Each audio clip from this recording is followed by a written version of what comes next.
महाभारत गौरव आचार्य श्री पुलक सागर जी के प्रवचन और लेटेस्ट धार्मिक भजन व कार्यक्रम निशुल्क देखने व सुनने के लिए हमारे YouTube चैनल जिनशरणम मीडिया को अभी सब्सक्राइब करें और बेल आइकॉन पर क्लिक जरूर करें।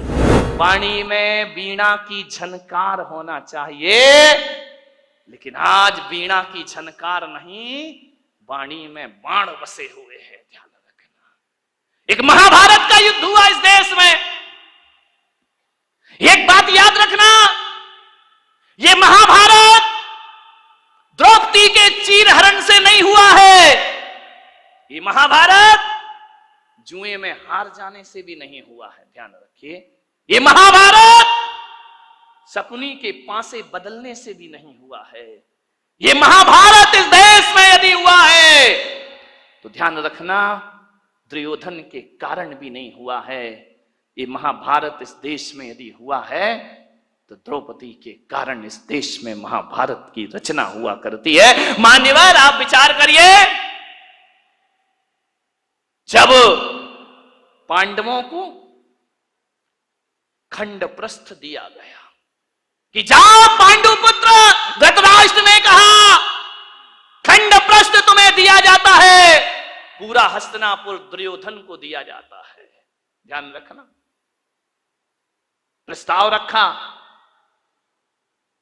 सुलह की बात हुई, दुर्योधन ने खंडप्रस्थ दे दिया। जहां ना पानी बरसता था, ना जहां फसल होती थी, बंजर भूमि, जाओ वहां रहो। युधिष्ठिर ने कहा, अर्जुन ने कहा, कोई बात नहीं, यदि हम में ताकत होगी तो खंडप्रस्थ को इंद्रप्रस्थ बना करके रख दिया जाएगा। ध्यान रखें, हौसले बुलंद होना चाहिए।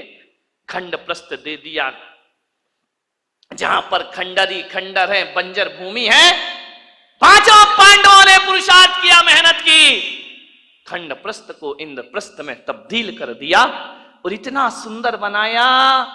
आज कितने भी बड़े आर्किटेक्ट हों, वो व्यवस्था नहीं ला सकते हैं। कैसे लोग थे, कैसी बुद्धि थी उनकी, बिना पढ़े लिखे भी इतना सब कुछ कर लिया करते थे। इतना सुंदर महल बनाया, पूरी दुनिया में चर्चा हुई कि युधिष्ठिर अर्जुन ने इतना सुंदर इंद्रप्रस्थ बनाया है, हजारों लोग देखने जा रहे हैं, बहुत खूबसूरत। दुर्योधन ने कहा कि मैं भी तो चल के देखूं।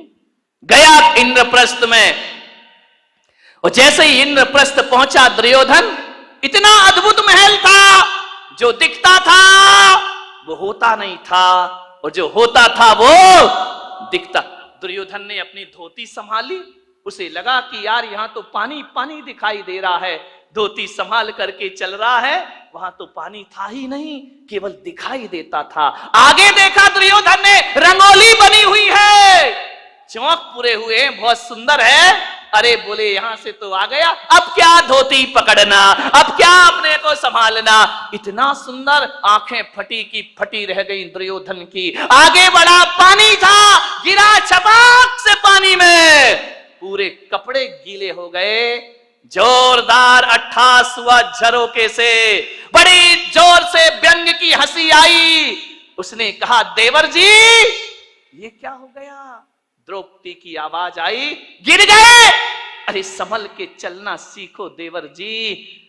पानी में गिरा हुआ दुर्योधन भीगा हुआ। द्रौपदी ने कहा, गिर गए ना, अब पता पड़ा कि इंद्रप्रस्थ क्या है और हस्तिनापुर क्या है।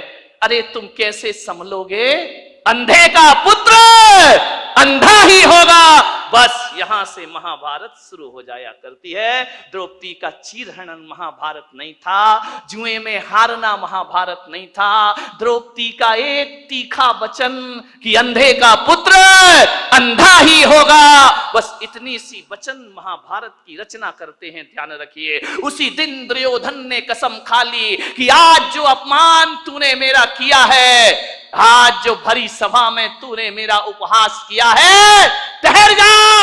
एक दिन भरी सभा में तुझे नग्न नहीं किया तो मेरा नाम भी दुर्योधन नहीं होना चाहिए। इतनी सी बात ध्यान रखना। शब्द को संभाल के बोलिए, शब्द संभाल के बोलिए, शब्द के हाथ ना पांव। ध्यान रखिए, एक वाणी जीवन को तबाह कर देती है। अपमान किसी का मत करो। ध्यान रखना, बड़ा आदमी तो छोड़ो, छोटा सा तिनका का भी अपमान मत करना, वरना कितने भी बड़े योद्धा बन जाओ, एक तिनका आंख में चला जाए तो सारा युद्ध धरा रह जाया करता है। ध्यान रखिए, वाणी अच्छी बोलिए, किसी को अपमानित मत करिए।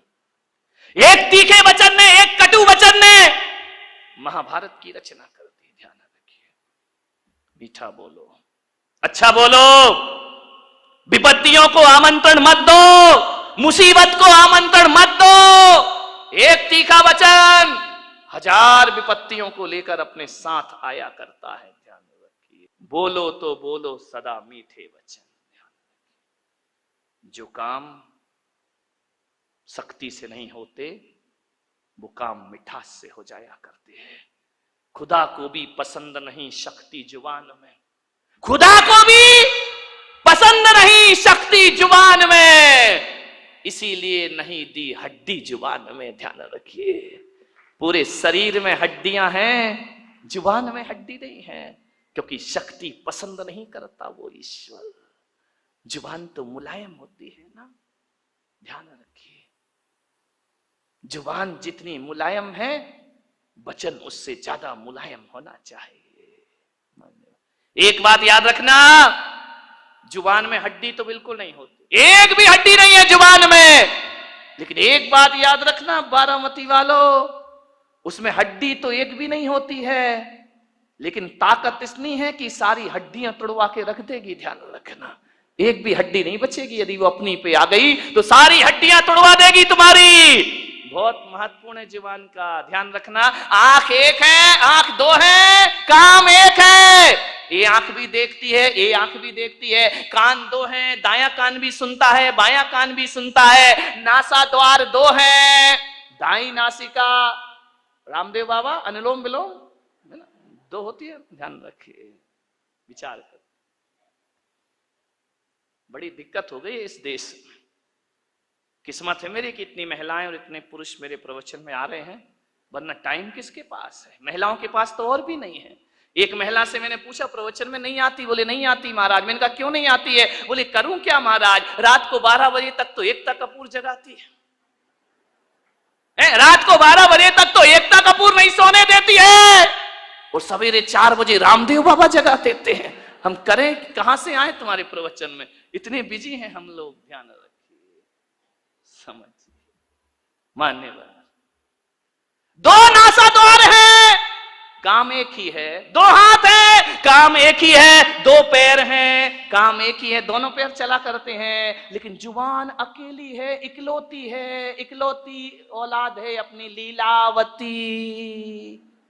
साली लीला यही कराती है, यही रास लीला करा दे, यही राम लीला करा दे। लीलावती का सावधान, इस लीलावती से।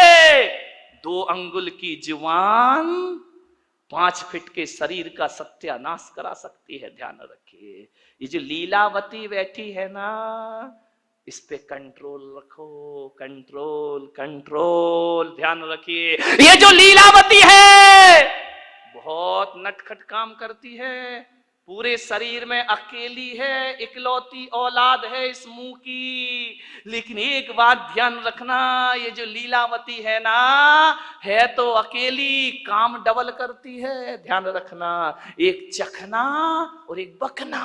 ध्यान रखिए, जो 2 हैं वो एक काम करते, जो अकेली है वो ये चखती भी है। और मीठा खाना याद रहा पर मीठा बोलना भूल गए। ध्यान रखिए, एक तोता तीखा तीखा खाता है, मिर्च खाता है तोता, मीठा मीठा बोलता है।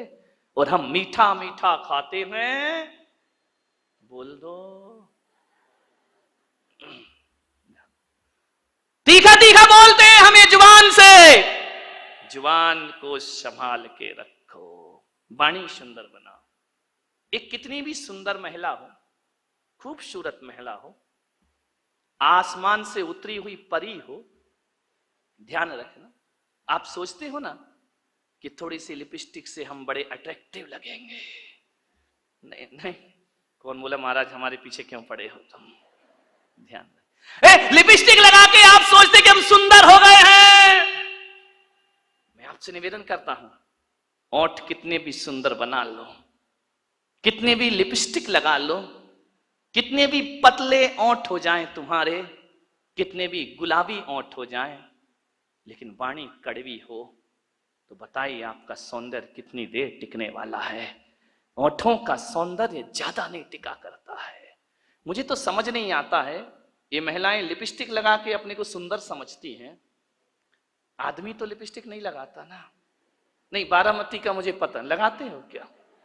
नहीं लगाते ना। एक बात बताओ, ये सोचते हैं लिपस्टिक से सुंदरता बढ़ती है, तो लिपस्टिक लगा के सुंदर दिखने वाली देवियों बिना लिपस्टिक वाले पे क्यों मरती हो?